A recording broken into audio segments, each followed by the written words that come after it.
Sadam mo na zong hingalo Tagawadam mo zing-zing ng ma Nagiladam na cross to hinderta Lungsod tahiin hong kitaw loy zin Pagkay zin lungsit o nasamsami Gisang nasa luha Ipagay sa diya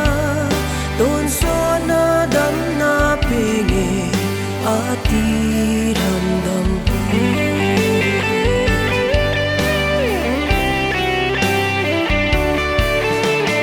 Damo na salkun Suhindarain lang Pagkay Calvary Hospital la Hong kizan damtan tunin ng ma Hitsutun so na dam na munahi Lungsod tahiin hong kitaw loy zin Pagkay zin lungsit o nasamsami Gisang nasa luha Ipagay sa diya Tunso na dam na pingi At iramdam ko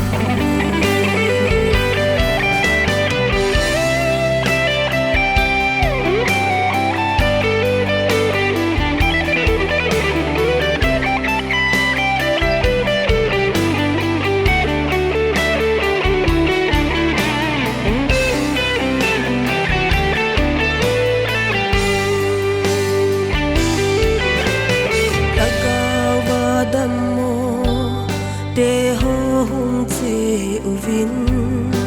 Pagkay Calvary lo pi atun Sumlepay sa nadang kangay lo Randampun man beza aho ahi Lungsod tahiin hong kitaw loy zin Pagkay zin Isang nasa luha Ipagay sa diya Tunso na dam na pingi At iramdam ko Isang nasa luha Ipagay